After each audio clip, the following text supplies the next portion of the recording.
In this video, I'm going to give you the exact script that I used to land a $10,000 web design project on this sales call. Are you ready? Let's go.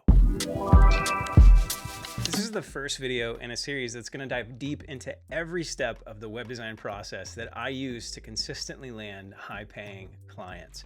So make sure you subscribe so you don't miss any of the upcoming episodes. But this first video is all about the sales call, and I can feel your anxiety growing from across the internet by just the mention of that phrase. Listen, no one loves sales calls at first. They're just like anything else.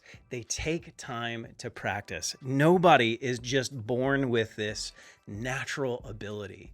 But that's also why I like to use an outline when I'm talking to potential clients. It helps me stay on course without any of those really awkward silences that kills my chances of landing the actual project. I actually like to break my sales calls up into 4 sections. And the first one is the discovery section.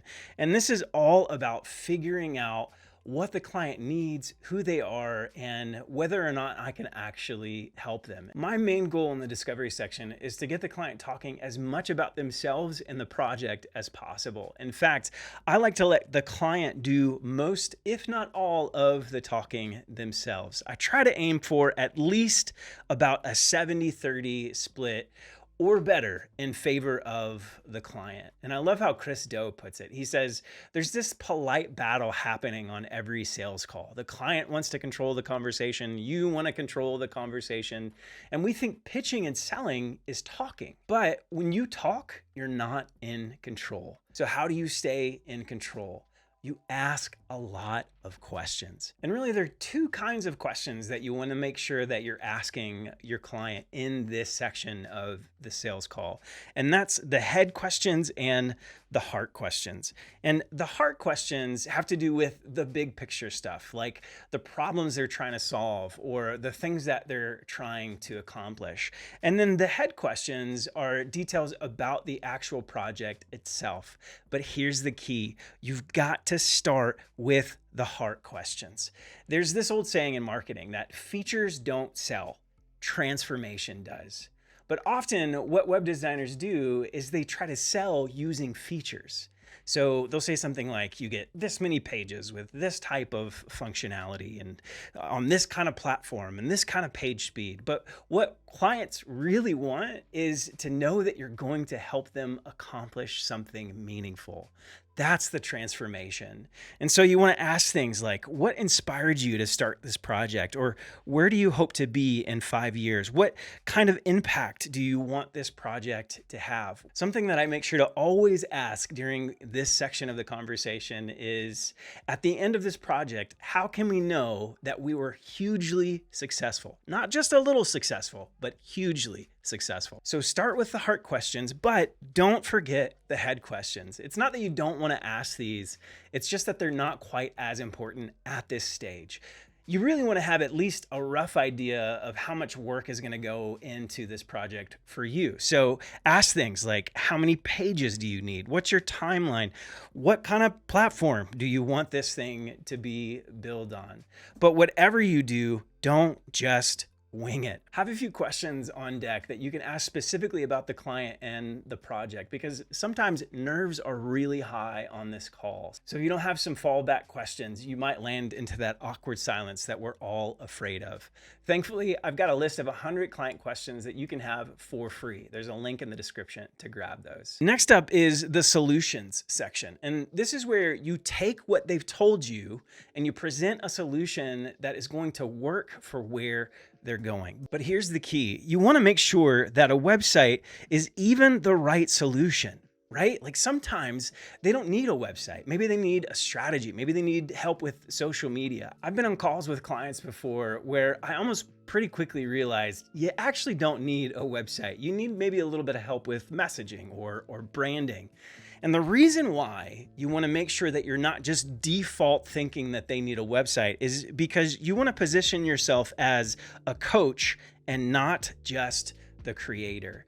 If you want to be able to make more than maybe a few $100s on a website, you can't just see yourself as a designer that somebody hires to make something look good. No, you want to see yourself as an advocate for their business. You want to help them think bigger, like much bigger than just launching a new site. And this kind of puts you into the consultant / strategist category. And when you're there, you can command a lot more money. That being said, you also want to make sure that you don't overpromise and under-deliver. You got to make sure that you're not avoiding realistic expectations just to get the project. Overpromising to really unhappy clients. And here's the thing, the biggest thing that you're going to get from a client that hires you is not the money, but the referral that they're going to make to their friends and their colleagues. And hear me out, I'm not advocating to doing work just for exposure. No, you should get paid for the work that you do. But realize there's something much more valuable than just that paycheck at the end of the project. There's a relationship that could turn a $5,000 project into $10, $20, $100,000, depending on how often this client refers you. But that doesn't happen if you just say whatever just to get the job. So once you'd offered them a solution, it's time to share your process. And here's what I found to be true. Your process is what does the selling. Your process is actually a huge portion of whether or not someone is going to say yes to you. And if you just have one, even if it's simple and you're not just shooting from the hip, you're going to set yourself apart from 99% of the other web designers out there. After you've done sharing your process, you want to give the client a little bit of space just to ask questions. So I just simply say, hey, after all of that, do you have any questions for me? And you want to let them bring up any concerns that they might have, or maybe something that you didn't cover. But in this step, you want to make sure that you don't over-explain. People take that as a sign that you might be dishonest. So stick to simple, confident answers because those always win. All right, so we've learned about their project. We've given them a solution. We've talked about our own process. Now it's time to wrap it up with the close. And this is where everybody gets nervous. And honestly, this could make or break whether or not you actually get the project. Now, throughout all of these other sections, I just kind of go with the flow. I ask questions, I listen to their responses, I ask follow-up questions based on things that they say. I let them ask questions. I try not to talk too much. But in this last section, this is where I get pretty scripted. And the reason is because it almost always turns out the same way. So here's what my script looks like. Step one, I ask, do you have a budget in mind for a project like this? You don't want to be the first one to bring up a solid price. That has personally led to me underbidding way below what a client was willing to pay for. And so that's how I learned my lesson. Never be the first person to talk about price. But after you ask that question, most clients are going to respond like this. They're probably going to say, oh, I'm not sure. I'm just getting some ideas on pricing, and they'll hand it back to you. And this is really normal and really common, but you still don't want to give them a firm number yet. What do? You give them a range of prices. And you really want to talk about 3 different levels, and you want to keep these pretty broad. So think about 3 different levels in this way. The first level is like your minimum rate, okay? And typically you want to say, somewhere from $1,000 to $3,000. Whatever you would feel comfortable getting out of the bed for, so to speak, right? Like, does this make sense to even care about this project enough to say yes to it? Then your second level is where you really like to be for most projects. So this might be your average range. So for me, that's anywhere from $5,000 to $7,000. So my first level is $3,000 to $5,000. Second level is $5,000 to $7,000. And then the third level is my heck yeah price. It's the pie in the sky. Like, wouldn't it be nice if they said yes to this? So for me, that's my $7,000 to $20,000 range. So notice how big these ranges are for me. $3,000 to $5,000. That's a pretty big gap. Then $5,000 to $7,000. Another big gap. $7,000 to $20,000. That's a huge gap. I'm giving them space to just kind of think about where they might land, but I'm not getting really tight on what those ranges could be. I'm not saying anywhere from $3,000 to to 3,500, right? Because that limits my flexibility with them a little bit later on in the conversation. So after all of that is said and done, my question is, where do you fall in those ranges? And here's just where you let the silence speak volumes, okay? If they take a long break, don't feel like you gotta fill it in like, oh, well, if you just wanna do X dollars, that's fine, right? You gotta let that tension happen because they're evaluating, is this worth it? Where do I really wanna spend the money on in my business in this season? And that's okay, that's all normal. But typically after that silence is over, my clients almost always tell me where they'd like to be. And at that point, I have a good idea of what their budget is. So let's go through that one more time. So first, we ask for their budget, right? We don't give them our price. We say, where would your budget be for a project like this?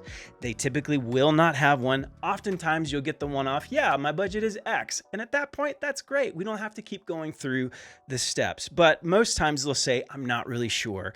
And then you give them your ranges. You base the ranges on value and the amount of work that they're going to have to do versus you're going to have to do.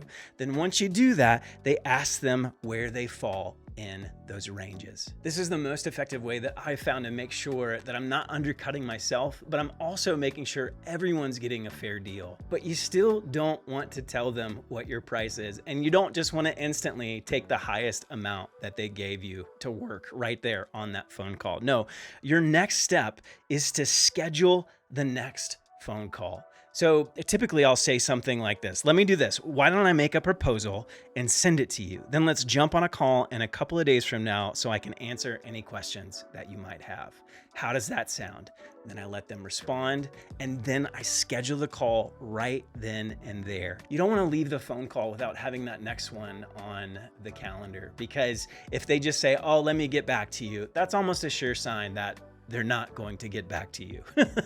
So always follow up with, let's put it on the calendar so we make sure that we don't miss it. Then from that point, I send them a proposal fast. Ideally within less than 24-hour periods. This is to keep the momentum alive. I don't want to take a couple days where they've thought about it, maybe talk to other freelancers or agencies, and then they move on never to hear from me again. No, I make sure that I send them a follow-up proposal, typically within a couple of hours of getting off the phone call. I can't tell you how many other freelancers that I've been talking to, I was trying to hire for my own business, who I had a great call with them. They were awesome. I love the idea of working with them. And then I just never heard from them again. Don't be that kind of web designer, okay? Follow up quickly. If you can't do it right after the phone call, then make sure that you do it within at least 24 hours. Then after all is said and done, I have that next phone call with them, and I almost 100% of the time close a sales call based on that framework and script. So there you go. That's exactly what I use to land high-paying clients. And I know if you put this system into your own processes, you're going to do the same. And hey, if you want a list of my 100 client questions, check the link in the description. And don't forget, this video is one in a series of videos. Next, we're going to cover the onboarding process, which can make or break the entire project. So make sure you hit subscribe and like this video, and I'll see you in the next one. And don't forget, if you don't quit, you win.